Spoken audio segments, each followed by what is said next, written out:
মিয়ানমারের অভ্যন্তরীণ সহিংসতার সময় ছোড়া গোলা প্রায়ই বাংলাদেশের ভিতরে এসে পড়ছে, যাতে হতাহতের ঘটনাও ঘটছে।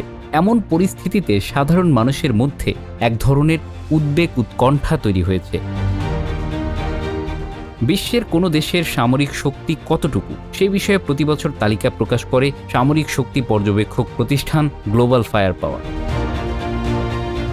2024 সালেও প্রতিষ্ঠানটি 145টি দেশের সামরিক শক্তির একটি তালিকা প্রকাশ করেছে। এর মাধ্যমে বাংলাদেশ ও মিয়ানমারের সামরিক শক্তি সম্পর্কেও একটি ধারণা পাওয়া যাচ্ছে।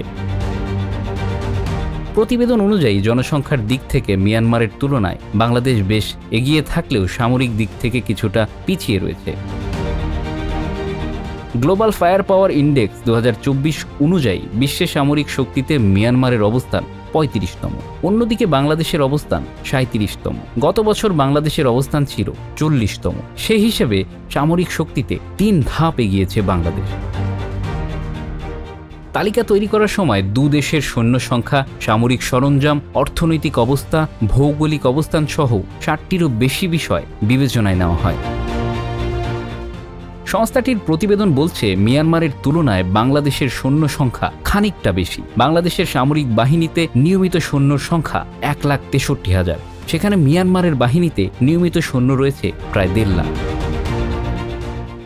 এছাড়া আধা সামরিক বাহিনীতেও বাংলাদেশ অনেক এগিয়ে রয়েছে। বাংলাদেশের প্রায় 68 লাখের বিশাল এক আধা সামরিক বাহিনী রয়েছে। অন্যদিকে মিয়ানমারের আধা সামরিক বাহিনীতে সদস্য রয়েছে মাত্র 55,000। তবে মিয়ানমারের 20,000 রিজার্ভ ফোর্স রয়েছে। বাংলাদেশের এ ধরনের কোনো ফোর্স নেই। গ্লোবাল ফায়ার বলছে, বছরে বাংলাদেশের প্রতিরক্ষা খাতে ব্যয় হয় 699 কোটি মার্কিন ডলার। অন্যদিকে মিয়ানমারের বাৎসরিক প্রতিরক্ষা বাজেট মাত্র 270 কোটি মার্কিন ডলার। প্রতিরক্ষা বাজেটে এগিয়ে থাকলেও মিয়ানমারের তুলনায় বাংলাদেশের যুদ্ধ বিমান কম রয়েছে। প্রতিবেদন অনুযায়ী বাংলাদেশ বিমান বাহিনীর কাছে 216টি বিমান রয়েছে, যেখানে যুদ্ধ বিমান রয়েছে 44টি। অন্যদিকে মিয়ানমারের বিমান বাহিনীর কাছে মোট বিমান রয়েছে 293টি, যার মধ্যে যুদ্ধ বিমান 58টি। বাংলাদেশের সামরিক বাহিনীর কাছে বিশেষ যুদ্ধ বিমান রয়েছে 4টি। অন্যদিকে মিয়ানমারের কাছে এ ধরনের যুদ্ধ বিমান রয়েছে 5টি। এছাড়া মিয়ানমারের বিমান বাহিনীর কাছে 80টি হেলিকপ্টার রয়েছে, সেখানে বাংলাদেশের কাছে হেলিকপ্টার রয়েছে 73টি। বাংলাদেশের কোনো অ্যাটাক হেলিকপ্টার না থাকলেও মিয়ানমারের রয়েছে 9টি।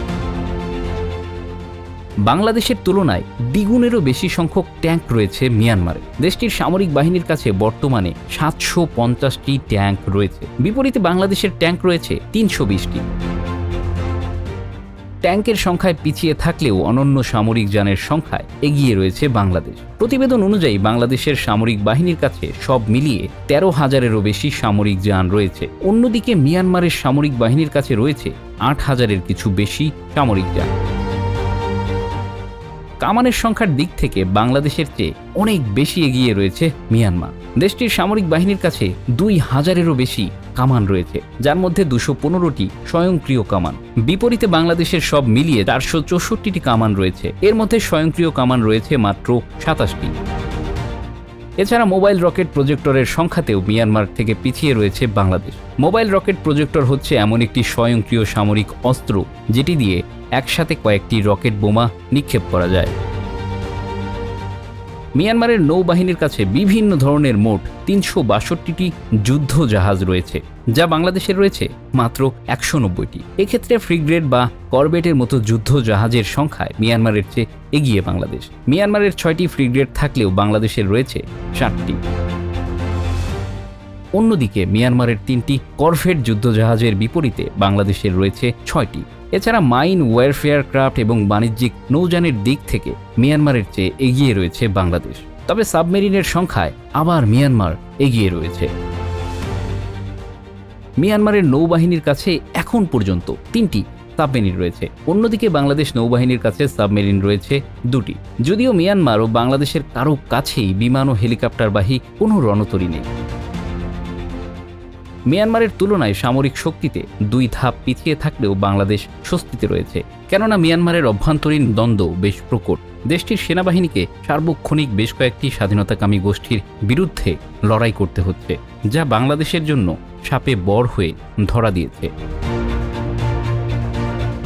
Bangla affairs news desk.